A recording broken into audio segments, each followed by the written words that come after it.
Chicken വരട്ടിയതാണ്. അതിന് ആവശ്യത്തിന് chicken എടുത്തിട്ടുണ്ട്. സവാള, പച്ചമുളക്, ഇഞ്ചി, വെളുത്തുള്ളി, കറിവേപ്പില. കഴുകി വൃത്തിയാക്കി വെച്ച ചിക്കനിലേക്ക് വെളുത്തുള്ളി, ഇഞ്ചി, പച്ചമുളക്, കറിവേപ്പില, കുറച്ച് സവാള ചേർത്ത് കുറച്ച് വെളിച്ചെണ്ണ ചേർത്ത് നന്നായിട്ട് കുഴച്ചെടുക്കാം. നന്നായിട്ട് കുഴയ്ക്കാവുന്ന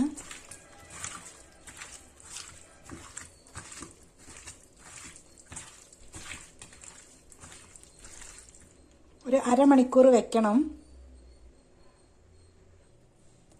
അതവിടെ ഇരിക്കട്ടെ. ഇനി കുറച്ച് വെളുത്തുള്ളി, ഇഞ്ചി, പച്ചമുളക്, കറിവേപ്പില ഇത് ചതച്ചെടുക്കാം. ഇപ്പോൾ അരമണിക്കൂർ കഴിഞ്ഞിട്ടുണ്ട്. അതിന് സ്പൈസസ് എല്ലാം ഒന്ന് ചൂടാക്കി വറുത്ത് പൊടിച്ചെടുക്കാം.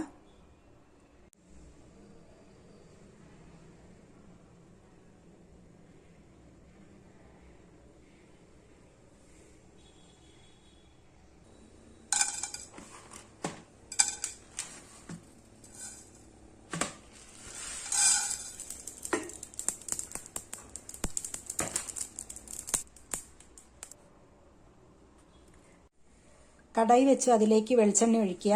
ആവശ്യത്തിന് വെളിച്ചെണ്ണ ഒഴിക്കുക. എണ്ണ ചൂടായി അതിലേക്ക് സവാള ചേർക്കാം. സവാള ഒന്ന് വാടി വരുമ്പോൾ അതിലേക്ക് ഇഞ്ചി, വെളുത്തുള്ളി, പച്ചമുളക്, കറിവേപ്പില ചതച്ചത് ചേർക്കാം. പച്ചമണം മാറുന്നത് വരെ നന്നായിട്ട് ഫ്രൈ ചെയ്യണം.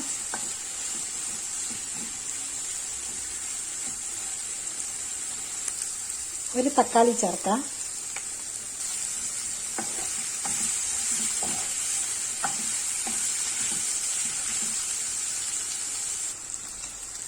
മുളക് പൊടി ചേർക്കാം. മല്ലിപ്പൊടി ചേർത്തു.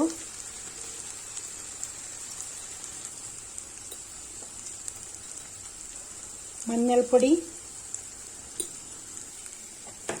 സ്പൈസസ് പൊടിച്ചതെല്ലാം ചേർത്തു.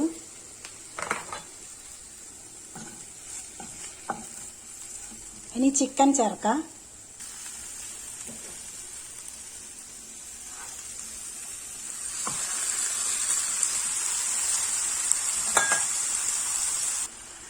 നന്നായിട്ട് ഇളക്കി യോജിപ്പിക്കുക. അതിനുശേഷം ഇതിൽ വെള്ളമൊന്നും ഒഴിക്കുന്നില്ല. മൂടി വെച്ച് കുറച്ചൊന്ന് വെന്ത ശേഷം ഉപ്പ് ചേർക്കാം. ചിക്കനിൽ സവാളയിലുള്ള വെള്ളമൊക്കെ ഇറങ്ങി വന്നിട്ടുണ്ട്. ഇനി ഉപ്പ് ചേർക്കാം. ഇനി മൂടി വെച്ച് വേവിച്ചെടുക്കാം.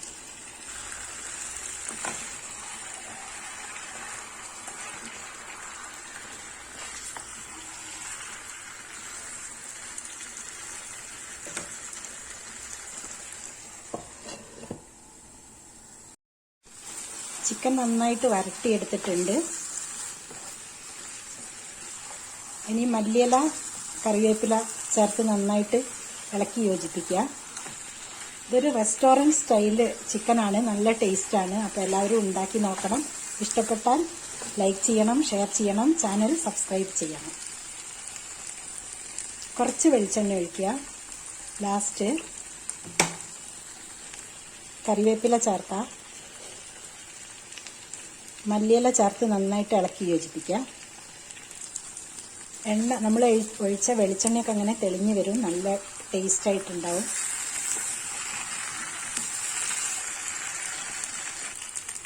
നന്നായിട്ട് ഫ്രൈ ആയിട്ടുണ്ട്. ഇത് 1 kg ചിക്കനിലേക്കുള്ള മസാലയാണ് ഞാൻ കാണിച്ചത്. ചിക്കൻ കൂടുതലുണ്ടെങ്കിൽ മസാല കൂട്ടിയെടുക്കണം. കുരുമുളക്, പച്ചമുളക് എല്ലാം കൂട്ടിയെടുക്കണം. നല്ല ടേസ്റ്റി ആയിട്ടുള്ള ചിക്കൻ വരട്ടിയത് റെഡി ആയിട്ടുണ്ട്. അപ്പോൾ എല്ലാവരും ഉണ്ടാക്കി നോക്കണം.